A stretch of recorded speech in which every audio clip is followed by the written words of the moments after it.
नमस्कार साथियों, मैं आपका दोस्त अशफाक अहमद और आप देख रहे हैं देशभक्त चैनल। आज की सबसे बड़ी खबर क्या है? ये खबर है कि दुष्यंत चौटाला की जो पार्टी है जेजेपी, उससे गठबंधन तोड़ के और जो राज्य सरकार हरियाणा की, तो वहां पर सरकार बर्खास्त करवा दिए हैं। और उसके बाद में जो फिर से सरकार भाजपा की ही बनने वाली। लेकिन महत्वपूर्ण बात क्या है?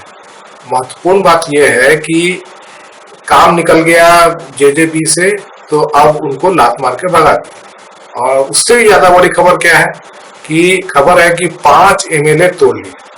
10 एमएलए थे जेजेपी के, उसमें तो 5 तोड़ लिए भाजपा ने। तो उनकी सरकार तो अभी वही बनी जाएगी, क्योंकि 41 सीट चाहिए, टोटल 80 सीट है। तो 41 में 36 पहले में थे, अब 5 और, तो 42 हो गए, तो मेजॉरिटी हो गई। तो अभी सरकार चलेगी। वैसे तो खैर चुनाव भी होने वाले वहां पे, 1-2 महीने में ही हो जाएंगे, तो वैसे भी नई सरकार आएगी। लेकिन महत्वपूर्ण बात यह है कि जो लोकसभा चुनाव था, तो इसमें जेजेपी के साथ में अब गठबंधन था, तो उनके साथ में गठबंधन का रिश्ता निभाना था। तो वो 2 सीट मांग रहे थे। हरियाणा में 10 सीट है, आपको पता है, लोकसभा की। तो भाजपा उनको एक भी सीट देना नहीं चाहती। और उससे बड़ी बात यह है कि जो जेजेपी पार्टी है, उसी को खत्म करने के मुहिम पे थे। तो पहले तो सरकार साथ में चला लिए और उसके बाद में उसको खत्म ही कर लिए, समझ लीजिए। अब दुष्यंत चौटाला की ताकत कितनी रह गई? तो ये मुद्दा है कि ये जो मोदी और अमित शाह की जोड़ी है, तो ये कोई भी लिमिट, मतलब कि उनके लिए कुछ भी, हर चीज बेमानी है, सिर्फ गद्दी के सिवाय, अपना ताकत बढ़ाने के सिवाय। तो उन्होंने हरियाणा में ये कर लिया, और वही चीज जो है वो पूरे देश में ये करते आ रहे हैं। बिहार में नीतीश कुमार जो है अब धीरे धीरे करके बहुत कमजोर हो चुके हैं। तो नीतीश कुमार की पार्टी खत्म हो जाएगी वहां, जैसे हरियाणा में हुआ है। और वहां भी नीतीश को भी कोई ना कोई दिन आएगा जिस दिन नीतीश की जरूरत नहीं रहेगी, और वो उनको निकाल बाहर फेंकेंगे और उनकी पार्टी को ही खत्म कर देंगे, उनकी पार्टी के ही लोगों को बीजेपी में शामिल करा देंगे। तो इस तरह का चीज जो है वो अभी एक तो हरियाणा में दिख गया, बिहार में एकदम उससे ज्यादा दिखता है। अब महाराष्ट्र में तो आपने देखा ही है कि कैसे उद्धव की शिवसेना को तोड़ा मोदी जी ने, और एकनाथ शिंदे को सीएम बना कर रखे हुए हैं। उसके बाद में उससे पेट नहीं भरा तो शरद पवार की पार्टी को तोड़ लिया, अजीत पवार को अपने साथ में करके, और वहां पे महाराष्ट्र में सरकार कर रही है भाजपा की। तो ये पूरा जो हिसाब किताब है, तो ये देखिए कि इस सत्ता के लिए कितना, मतलब कुछ भी चलेगा। तो ईडी सीबीआई मोदी जी के पास में है ही, सबसे बड़ा औजार ईडी है, ये ईडी है। और उससे बड़े से बड़े काम मोदी जी कर रहे हैं। महाराष्ट्र में तो पूरा उपयोग किया है इसका। उसके बाद में दूसरे राज्यों में भी मोदी जी ये करते हैं। तो राजस्थान में कोशिश किए थे, उसके पहले एमपी में तो खैर कर ही लिए। तो एमपी में उनको सिंधिया जी मिल गए थे। सिंधिया जी तो एकदम पहले से तैयार बैठे रहते हैं कि मौका मिला, और वो अपना उल्लू सीधा कर लिए। तो एमपी में देखा, कर्नाटक में वैसे ही ईडी सीबीआई चली थी, पैसा चला था। तो वहां पे जो सरकार बनी थी इसके पहले वाली, तो उसमें 2019 में तो कांग्रेस की सरकार को तोड़ के और अपनी सरकार बना ली थी। अब खैर अभी चुनाव हुए तो बहुत बुरी तरह हारी भाजपा कर्नाटक में, तो कांग्रेस की सरकार आ गई है।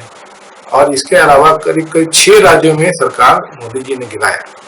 तो वहां पे ईडी सीबीआई और पैसा, ताकत और दुरुपयोग, तो ये पूरा जो राजनीति में चल रहा है। अब लेकिन देखिए कि इससे क्या क्या फर्क पड़ने वाला है। तो दुष्यंत चौटाला के साथ में एक सवाल है कि अब क्या जनता का सहानुभूति उनको मिलेगा? तो मुझे नहीं लगता है कि मिलेगा, क्योंकि वो तो भाजपा के साथ में थे, भाजपा ने ही खेल किया है। तो उनको सिंपैथी कैसे मिल जाएगा?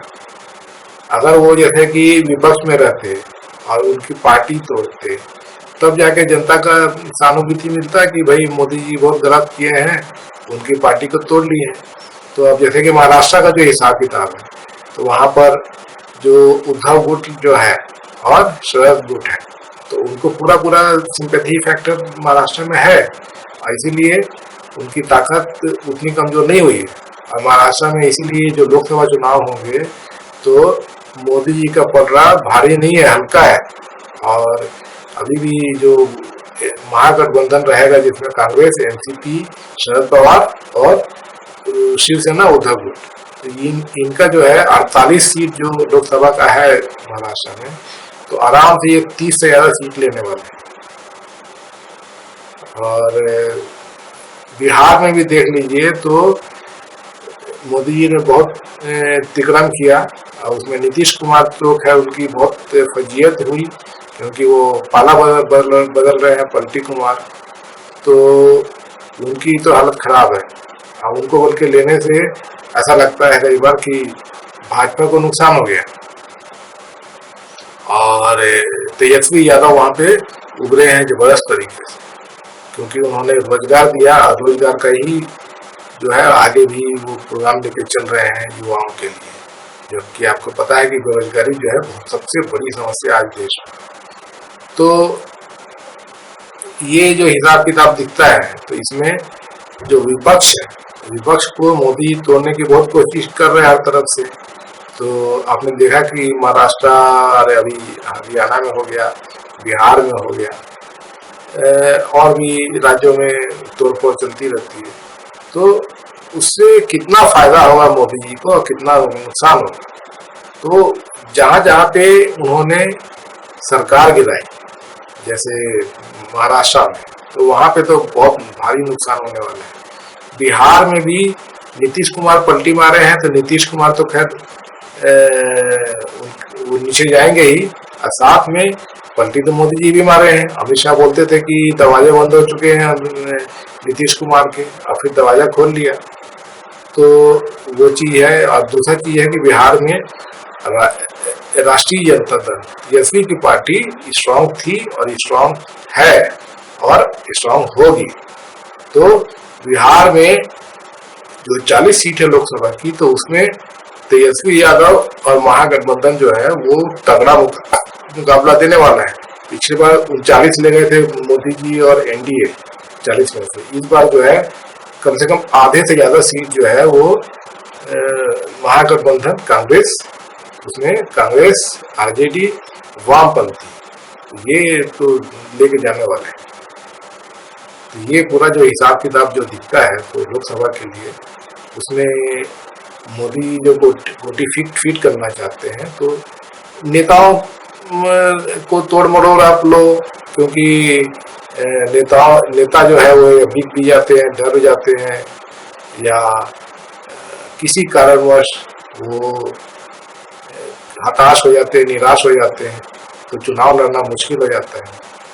लेकिन जनता भी देखती है ना, तो जनता का जो हिसाब किताब है वो मोदी जी कैसे ये करेंगे। अब परिवारवाद बोलते हैं, लेकिन सभी परिवारवादी तो भाजपा में है।